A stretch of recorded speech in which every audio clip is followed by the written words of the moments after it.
Gracias, señor presidente. La modificación de la Ley de Ordenación Urbanística de Andalucía que hoy debatimos responde a una realidad de Andalucía. Por un lado, tenemos el interés de tapar las negligencias en la gestión urbanística y en la ordenación del territorio, el incumplimiento de la LOGUA, el incumplimiento del Decreto 2/2012. Por otro lado, el interés de subsanar una situación que ha llevado a miles de personas a vivir en casas ilegales. Y, por otro lado, está el interés de mitigar el daño hecho a las personas que actuaron de buena fe y que son también víctimas de la incapacidad de la Administración para hacer cumplir la legislación. Consecuencia de esa tolerancia del todo vale ha sido que nuestro territorio está salpicado de edificios construidos de forma ilegal, alegal e irregular, sin reunir algunas de ellas las condiciones que exige el Código Técnico de Edificación y las condiciones de salubridad, habitabilidad, seguridad o sostenibilidad. Se han inventariado cerca de 300.000 edificaciones, pero solo se ha actuado sobre 26 en los últimos años. Las construcciones ilegales se extienden por todo el territorio andaluz, provocando importantes impactos ambientales, paisajísticos, territoriales, así como importantes conflictos sociales, administrativos y penales. En consecuencia, señorías, lo urgente para Andalucía es solucionar un problema crónico y enquistado y acabar con la especulación y la corrupción urbanística como modelo económico. Tenemos que dar solución a personas afectadas por unas prácticas urbanísticas insostenibles, pero dejar muy claro a los especuladores que esta ley no les va a servir para seguir ganando dinero a costa de ilegalidades, que esta ley no es una nueva vía para que operen y sigan con las prácticas corruptas. Señorías, no debemos perder de vista que este fenómeno no hubiera sido posible sin la complacencia, cuando no abierta connivencia de ayuntamientos de las diferentes administraciones. Es un problema de dejadez en funciones de incapacidad e inaplicación de la normativa vigente. Y hay que dar ejemplo y exigir responsabilidades políticas. Las leyes no pueden hacerse para tapar la desvergüenza o la incapacidad de las administraciones, y este Parlamento no puede ser el instrumento en manos de quienes cumplen la legislación. Por otra parte, la Junta de Andalucía debe asumir sus competencias subsidiarias, no solo en la disciplina urbanística y en todas las medidas de restauración de la legalidad, sino en la gestión urbanística y, por supuesto, en los criterios de sostenibilidad. Se trae aquí una modificación sobre las parcelaciones para regularizar las viviendas en ellas situadas, pero nosotros nos preguntamos quién gestionará la reparcelación forzosa a la que obliga la ley en el resto de la parcelación, o quién efectuará las inspecciones periódicas a las viviendas que estén en situación de asimilada fuera de ordenación. La Junta, los ayuntamientos. Esperamos que a partir de ahora se adopten las medidas necesarias para dar cumplimiento a la legislación. Por otra parte, consideramos que esta modificación de la LOGUA crea desigualdad, porque premia a los que han consumado el delito urbanístico llegando a construir. En cambio, si solo a parcelados se le niega la regularización, el deber de reagrupación afecta a las que no hayan construido, mientras que las que hayan consumado la edificación quedan excluidas de la reagrupación. De igual manera, se impide cualquier reposición de la realidad física alterada o reagrupación para devolver el uso agrario o parcelaciones completas. Aunque en la práctica esta facultad nunca se ha ejercido, ahora se vuelve imposible al quedar unas parcelaciones reguladas y otras no. De igual forma, esta ley impide a los jueces, tribunales, fiscalías y registradores luchar contra los delitos sobre la ordenación del territorio, ya que hace autorizables muchas edificaciones que así quedan excluidas del Código Penal. Crea desigualdad sobre quienes cumplieron la normativa urbanística de forma escrupulosa. Pese a todo, entendemos que en Andalucía hay muchas circunstancias particulares y personas afectadas por irregularidades de su vivienda. Personas que fueron unas veces víctimas del capital, otras víctimas de la necesidad de vivienda, de la crisis social o económica, o simplemente víctimas de la dejación de funciones y de la connivencia ante el delito de administraciones. Otras simplemente, a sabiendas de que estaban cometiendo un delito, lo hicieron. El problema es complejo, es un problema en el que tienen responsabilidad no solo la Junta, sino la propia ciudadanía. Hay que abrir un debate social donde se abra un diálogo entre la sociedad para discutir si esto se va a seguir produciendo o no y las consecuencias que tiene para el colectivo. Hay que acompañar estas medidas de un trabajo de educación y concienciación en el que se ponga en evidencia que no se puede seguir construyendo en suelo no urbanizable y que se vea como algo normal y correcto. El problema de las viviendas ilegales es un problema social, por tanto, y mientras no se aborde con esta perspectiva no tendrá una solución. Esta ley tiene una concepción burocrática administrativa que ignora la dimensión social del problema. Hay que diferenciar las edificaciones que se construyeron para resolver un problema de vivienda, las de segunda residencia y las que responden a un objeto lúdico o las destinadas al alquiler. El primer grupo lo conforman las personas empujadas por el sistema actual y las precarias condiciones laborales y sociales, carentes de recursos, que construyeron las viviendas para dar respuesta a una necesidad vital. El segundo colectivo lo componen los residentes climáticos, personas de otros países que vinieron a nuestra tierra a fijar su residencia. Y el tercer grupo, los promotores colectivos o individuales de segunda residencia y viviendas de alquiler, que son viviendas construidas para un uso lúdico, en ningún caso relacionable con el derecho básico de vivienda. Pero esta ley no es capaz de diferenciar el componente social y va a beneficiar a todas las personas por igual, independientemente de las razones que le llevaron a construir sobre suelo no urbanizable. Por tanto, esta ley no puede ser un puente ni una red para seguir construyendo en suelo no urbanizable. Debemos ser responsables como legisladores y evitar que la ley se convierta en la carta blanca para seguir haciendo lo mismo que hasta ahora.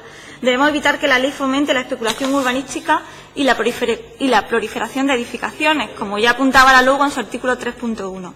Nos preocupa que esta modificación sea una llamada al delito urbanístico y que transmitamos el mensaje de que tarde o temprano todo será regularizado.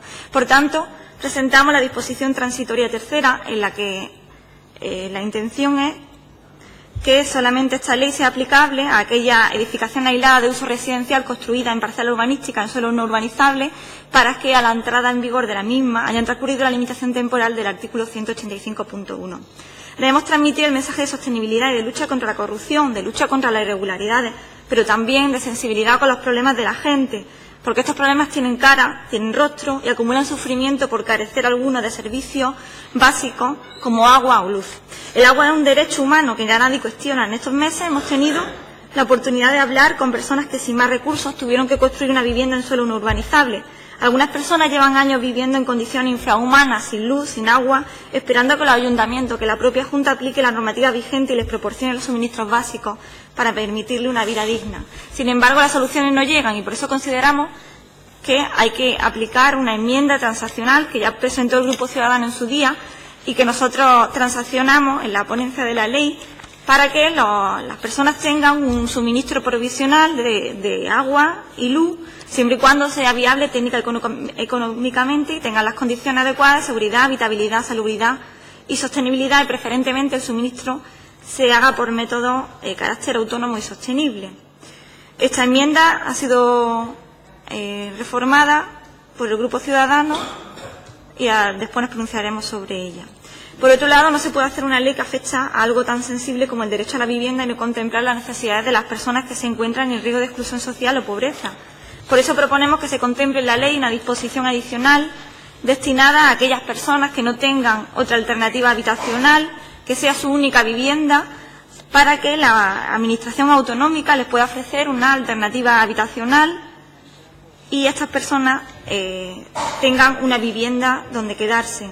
En cuanto a la exención de la aplicación de la limitación temporal a las parcelas establecidas en el artículo 181.1, consideramos que no solo debe afectar a suelo no urbanizable de especial protección o incluido en la zona de influencia del litoral, sino que debe hacerse extensible al suelo agroedafológico de gran valor, como la Vega de Granada, la Huerta de Conil.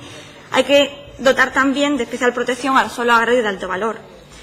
Y hay que hacerlo por ley, y no esperar a que los ayuntamientos lo incluyan en los planes generales de ordenación o los planes especiales de aplicación. Las edificaciones aisladas que han proliferado en suelo no urbanizable constituyen un problema de gran envergadura, ya que generan un gran desborde urbanístico, un deterioro de nuestro territorio, la pérdida de paisaje, de valores tradicionales, grave impacto ambiental y una injusta desigualdad en las obligaciones de los ciudadanos. Este problema no tendrá solución hasta que la sociedad andaluza transmita su rechazo a esta práctica.